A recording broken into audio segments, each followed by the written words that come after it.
صلوا عليه وآله مکان سے طلب ہوئی سوئے منتگا و چلے نبی۔ السلام علیکم ورحمۃ اللہ وبرکاتہ۔ نحمده ونصلی علی رسولہ الکریم، اما بعد، اعوذ باللہ من الشیطان الرجیم، بسم اللہ الرحمن الرحیم۔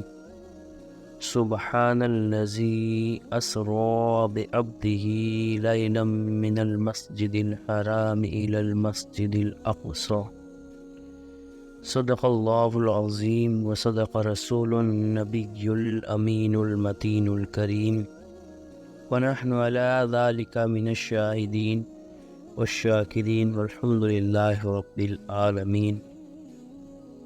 آئیے سب سے پہلے مدینہ کے تاجدار، دو عالم کے مالک و مختار، ہم غریبوں کے آقا، ہم فقیروں کے ملجا، مصطفیٰ جان رحمت صلی اللہ علیہ وآلہ وسلم کی بارگاہ بیکس پناہ میں درود پاک کا نذرانہ پیش کرے اور پڑھے الصلاۃ والسلام علیک یا رسول اللہ، الصلاۃ والسلام علیک یا حبیب اللہ، الصلاۃ والسلام علیک یا نبی اللہ، وعلی آلک واصحابک یا نور اللہ صلی اللہ تعالی علیہ وسلم۔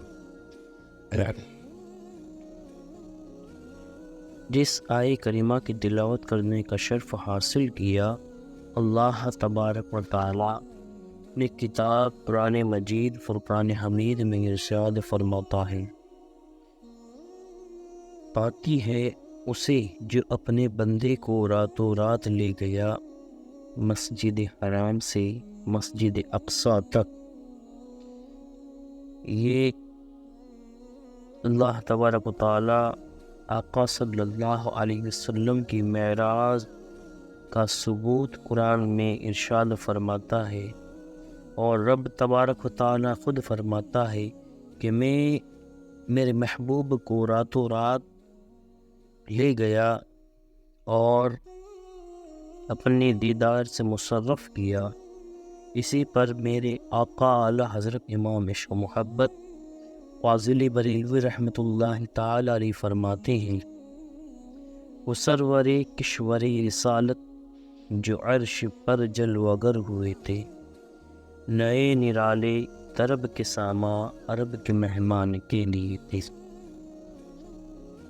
یہی 27ویں شب تھی، یہی رجب کا مہینہ تھا کہ میرے آقا حضرت ام ہانی رضی اللہ تعالی عنہ کے گھر آرام فرما رہے تھے کہ جبریل امی جو کہ فرشتوں کے سردار ہیں، نبی پاک صلی اللہ علیہ وسلم کے دربار میں آتے ہیں۔ آرام سے جگاؤں کیسے، یہ سوچتے ہیں۔ یہ آرام وہی آرام ہے جس میں نہ پریشانی کی وجہ سے ابو بکر صدیق رضی اللہ تعالی عنہ نے اپنے آپ کو سانپ کو ڈسوانا منظور کر لیا، لیکن نبی پاک کے آرام میں خلل نہ پائے۔ یہ آرام وہی آرام ہے کہ مولا علی سرکار رضی اللہ تعالی عنہ نے نماز عصر کو تو جانے دیا، لیکن حضور کے آرام میں خلل نہ ڈالی۔ اب یہ آرام اس وقت ہے جب فرشتوں کے سردار حضرت جبریل امی رضی اللہ تعالی عنہ آپ کے دربار میں کھڑے ہیں اور سوچ رہے ہیں کہ حضور آرام فرما رہے ہیں، میں آرام میں کیسے خلل ڈالوں۔ لیکن چونکہ بلاوا رب العزت کا ہے تو حضور کو جگانا ہی ہے۔ حضور صلی اللہ تعالی علیہ وسلم کو جبریل امی نے جگایا اور عرض کیا، یا رسول اللہ صلی اللہ تعالی علیہ وسلم، آپ کو رب پاک نے بلوایا ہے، وہ آپ کے دیدار کا مشتاق ہے۔ تو اعلیٰ حضرت اسی میں یہی لکھتے ہیں، یہی سما تھا کہ پے کرے رحمت، خبر یہ لایا کہ چلی حضرت، تمہاری خاطر کشادہ ہیں۔ کیا کشادہ ہیں؟ جو کلیم پر راستے بند تھے۔ پھر نبی پاک صلی اللہ علیہ وسلم کو حتیم لایا گیا، وہاں آپ کا سینہ چاک کیا گیا۔ آج سائنس کہتی ہے کہ ہم نے بہت ترقی کر لی ہے، ڈیولپمنٹ کا زمانہ ہے کہ ہم اب ہارٹ سرجری کرتے ہیں، سینے کو چیر کر ہارٹ باہر نکال کر اس کو درست کیا جاتا ہے، لیکن آج سے 1450 سال پہلے میرے آقا صلی اللہ علیہ وسلم کی ہارٹ سرجری ہوئی، اور ایک ایسی ہارٹ سرجری ہے کہ نہ اس میں کچھ درد ہے نہ کوئی خون ہے۔ میرے آقا خود فرماتے ہیں کہ نبی پاک صلی اللہ علیہ وسلم کا ارشاد ہے کہ میں جب میرا سینہ کشادہ کیا گیا، چاک کیا گیا، تب میں اسے دیکھ رہا تھا، اور میں دیکھ رہا تھا کہ اس میں نور ڈالا گیا نبی پاک کا۔ یہ ایک معجزہ ہے۔ اب سفر شروع ہوتا ہے، نبی پاک صلی اللہ علیہ وسلم مکہ پاک سے بیت المقدس جاتے ہیں، اور یہ بیت المقدس جانے کا سفر براق پر کیا جاتا ہے۔ نبی پاک صلی اللہ علیہ وسلم جب براق پر بیٹھنے لگتے ہیں تو انہیں ہم گمگار امت یاد آ جاتی۔ میرے آقا بیٹھتے بیٹھتے رک جاتے ہیں۔ فرشتوں کے سردار جبریل امی عرض کرتے ہیں، یا رسول اللہ کیا ماجرا ہے؟ تو آقا صلی اللہ علیہ وسلم ارشاد فرماتے ہیں، اے جبریل، کیا یہ براق جب میری امت پل صراط سے گزرے گی ان کو بھی دیا جائے گا؟ تو جبریل امی سوچ میں پڑ جاتے ہیں۔ ادھر رب پاک کا حکم ہوتا ہے کہ ہاں، آپ کی ان امتوں کو دیا جائے گا جو نیک اعمال کریں گے۔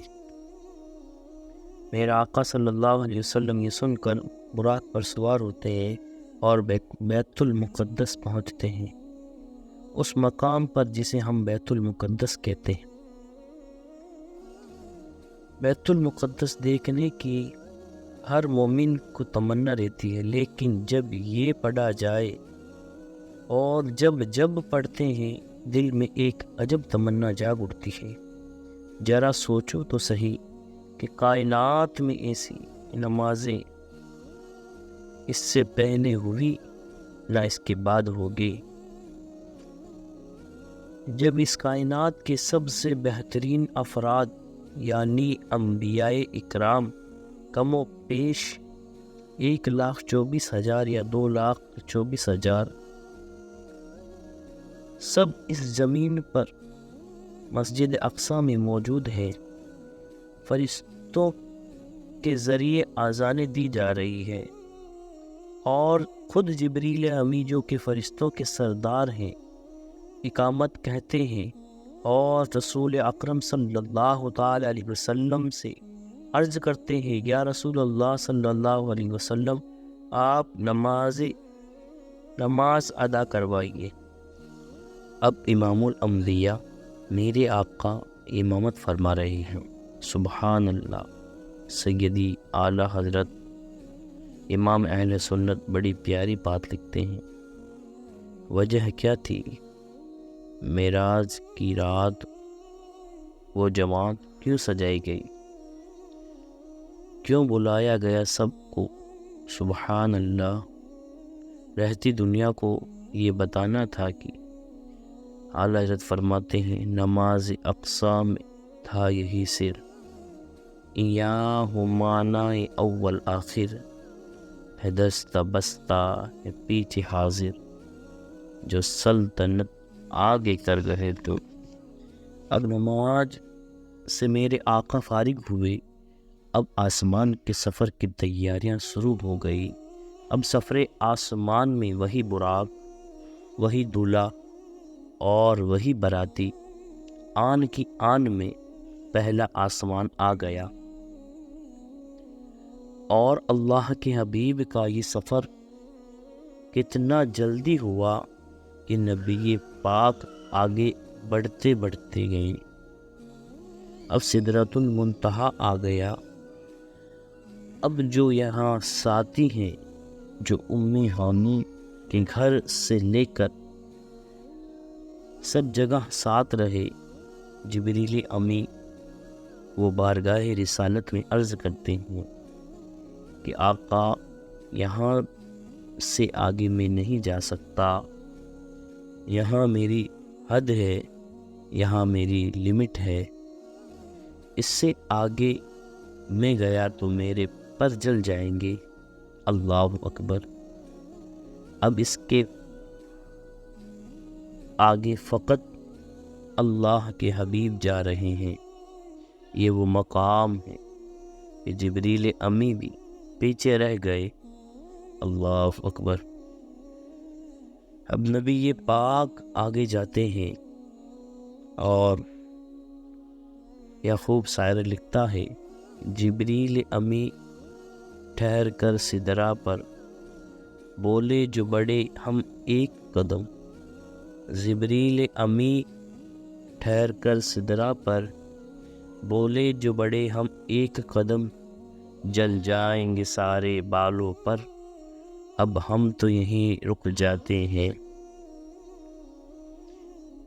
اب جو نبی پاک صلی اللہ علیہ وسلم کا اگلا سفر ہے، نہ اس کے بارے میں کوئی جانتا ہے نہ کوئی بتا سکتا ہے کہ وہ سفر میں کیا ہوا۔ اللہ تبارک و تعالیٰ نے اپنا دیدار کتنی دیر کرایا۔ اللہ نے اپنے حبیب صلی اللہ علیہ وسلم کو کیا دیا، حبیب نے اپنے رب سے کیا لیا۔ ایسی راز کی باتیں ہیں، وہ ایسی کرم کی باتیں ہیں کہ جتنا اللہ کریم نے قرآن میں بتایا اور جتنا نبی پاک نے ہمیں آ کر بتایا، اس کے علاوہ کوئی کچھ نہیں جانتا۔ اور اب یہ سفر ہے کہ نبی پاک یہ سفر کر کے واپس آئے۔ یہ عجیب سفر ہے کہ آپ نے تھوڑے سے وقت میں، کم ٹائم میں جنت کے طبقات کو بھی دیکھا اور جہنم کی مشاہدہ بھی فرمایا۔ اور جب نبی پاک یہ سفر کر کے واپس آتے ہیں، آج لوگ کہتے ہیں کہ سائنس نے بڑی ترقی کر لی، کہ سائنس نے اتنی ترقی کر لی ہے کہ مہینوں کا سفر دنوں میں اور دنوں کا سفر گھنٹوں میں اور منٹوں میں پورا ہوتا ہے۔ میرے آقا کا یہ سفر جو ہزاروں سال کا یہ سفر ہے، علماء فرماتے ہیں اگر اس سفر کے وقت کو گمان کیا جائے، سوچا جائے کہ یہ سفر کتنے وقت میں پورا ہوگا، تو علماء فرماتے ہیں کئی ہزاروں سال کا یہ سفر ہے۔ لیکن جب نبی پاک صلی اللہ تعالی علیہ وسلم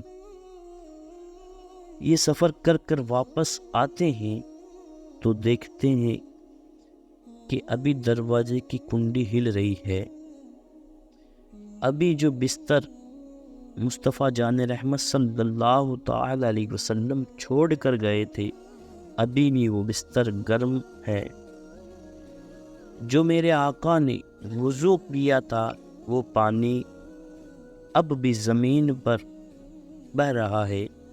اگر آج کا کوئی سائنسدان، ماڈل نوجوان آ کر ہم سے کہے کہ سائنس نے بڑی ترقی کر لی ہے، تمہارے نبی تو اونٹوں اور گھوڑوں پر سفر کیا کرتے تھے، آج ہم چاند پر پہنچ گئے ہیں، آج ہم گھنٹوں کا سفر منٹوں میں کر لیتے ہیں، کیا تمہارے اسلام میں تمہارے نبی کے پاس کوئی ایسا معجزہ ہے جو آج کی سائنس کو جواب دے سکے؟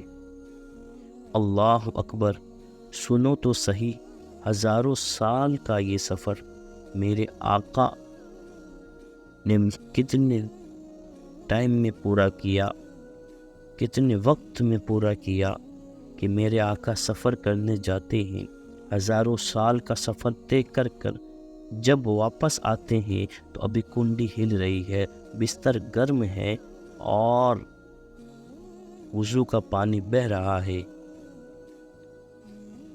ہوا یہ کہ یہ سفر کم وقت میں نہیں بلکہ نبی پاک نے یہ سارا سفر 9 ٹائم بنا وقت گزرے ہی سفر کر لیا۔ وقت وہیں ٹھہرا ہوا تھا۔ اب ماجرا کیا ہے کہ عشق والی کی زبان میں سن لو۔ بات یہ ہے کہ میرے آقا سارے جہان کی جان ہے، جب جان چلی گئی تو جہان رک گیا تھا، آقا واپس آ گئے تو جہان نے پھر چلنا شروع کر دیا۔